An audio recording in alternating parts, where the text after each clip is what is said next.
firm has a history back to the 40s or 50s in the Walker, Baranow, Walker. When I went to the firm, we changed the name to Baranow, Walker, Cherry, and Thomas. The practice had grown, and we merged with a statewide firm, Mazima. I was hired by Mazima & Company, and I worked in their tax department. Mazima had merged with Baranow, Walker, Cherry, and Thomas. And then merged into Arthur Young, who became Ernst & Young, and Jack Walker and John Perry Thomas hired me. We got a telephone call. They were going to shut the Tallahassee office down. We sat down, Winston Howell, Bill Ferguson, and I called Ernst & Young and said we'd like to take over the practice.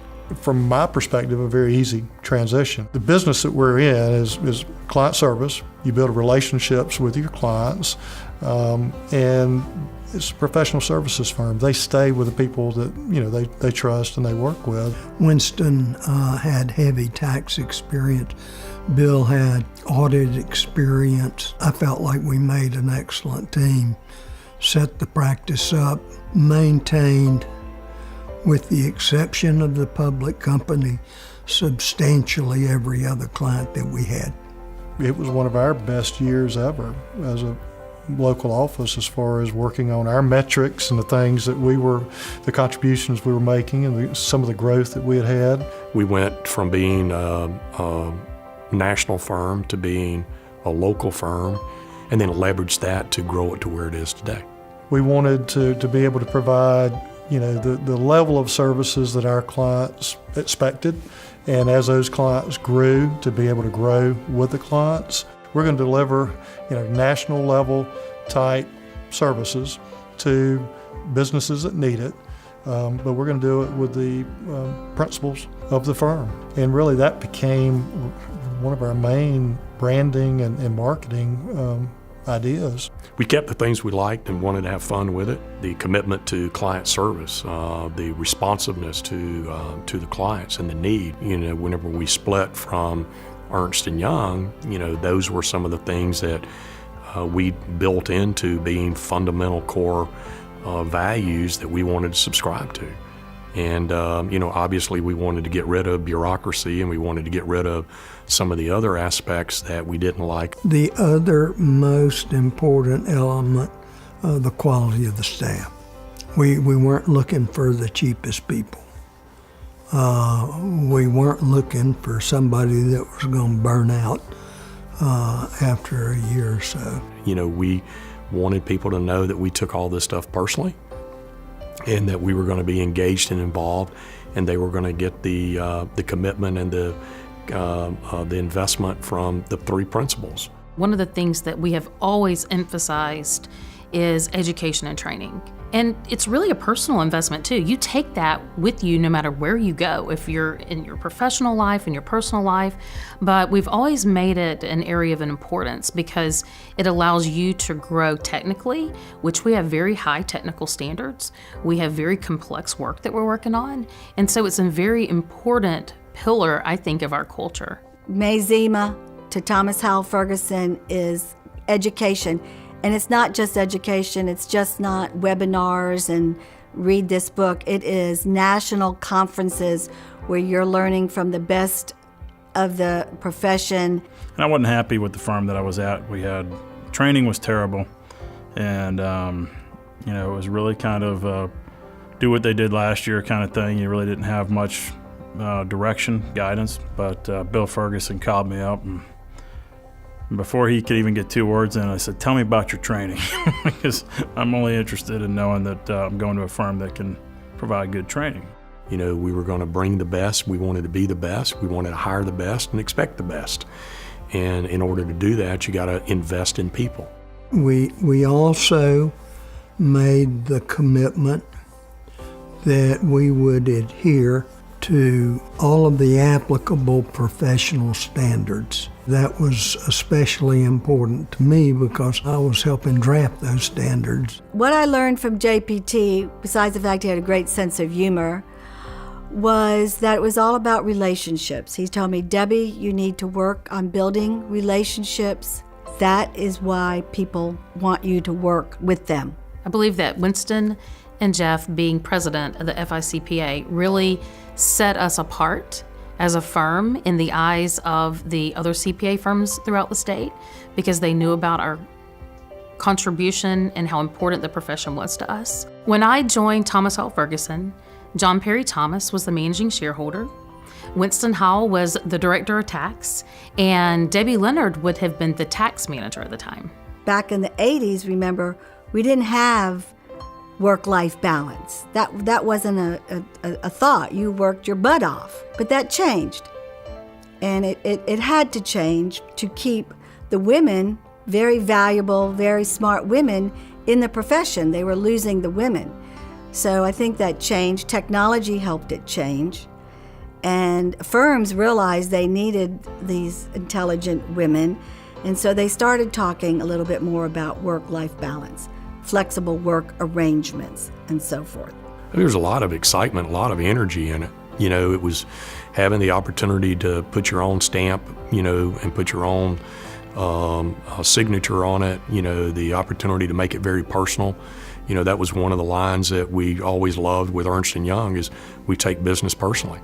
And it was the opportunity to really do that at that particular point. So we brought all the same resources to our clients. It was just that, hey, we were doing it under Thomas Howell Ferguson. We weren't doing it under, you know, Ernst & Young. That was the easier stuff. That was the fun stuff. The hard stuff, it was just change. It was getting everything in place, getting all the infrastructure in place.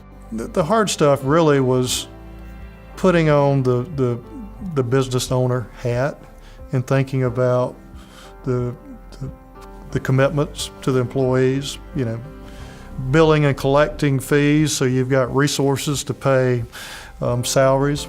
You know, I forget the exact number of employees. I'm gonna guess we had 18 employees at that time, recognizing that, you know, we had 18 people that were dependent upon the success of, you know, 3 guys.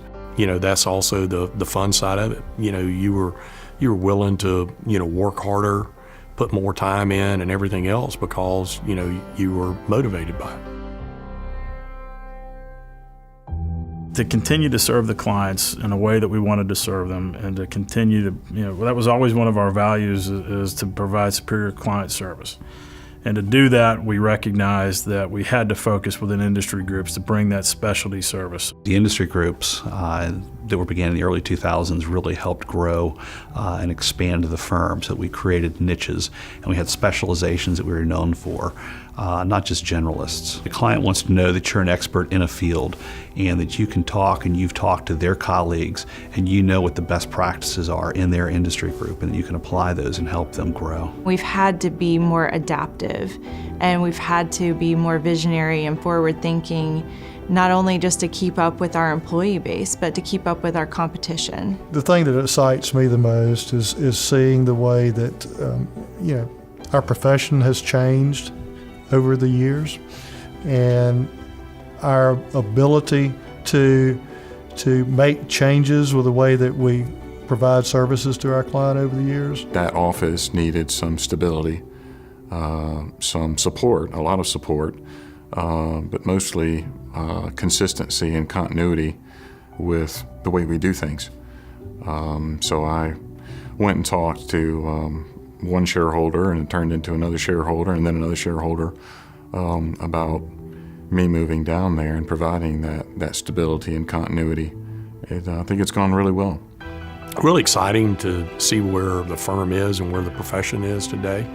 As far as the firm goes, I think the firm is well positioned and well poised to be able to take advantage of changes that will be coming into the market in the coming years. The profession has always gone through this thing of a change every 5 to 10 years, a very fundamental change. There's a equalizing, levelizing effect that all that stuff has. Public accounting and the technology advances have allowed just greater flexibility. Because of technology, we've been able to really grow a statewide practice, and an southeastern practice somewhat, because it really eliminates the geographical limitations of growing your practice. When I joined the firm in 2000, we had 30 to 35 individuals. So here we are in 2018, and we've got approximately 85.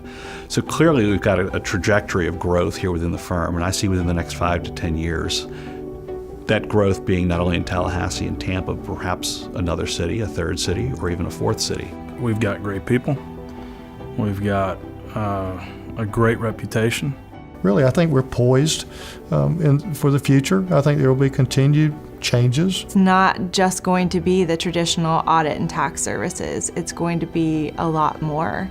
And that encompasses hiring and recruiting different employees with different backgrounds. It's not just accounting anymore. The evolution of the CPA firm, and our firm in particular too, will join in where we'll have multiple service offerings. As long as there's trust and confidence from a client, if you're providing a multitude of services that a business needs, not just their assurance and tax work, I think that it just is a natural extension of that relationship and will provide for opportunities for the client to get what they need more directly and efficiently, and then obviously for our firm to be able to grow and provide opportunities for others. We're never satisfied being status quo. We're always looking to the next thing, because the more we grow, the more resources we have available to help our clients and to increase those partnerships. I'm excited about where we're going in the firm of the future, and I'm excited to continue growing. We're 25 and counting. We're 25 and counting. We are 25 and counting, and we've only just begun.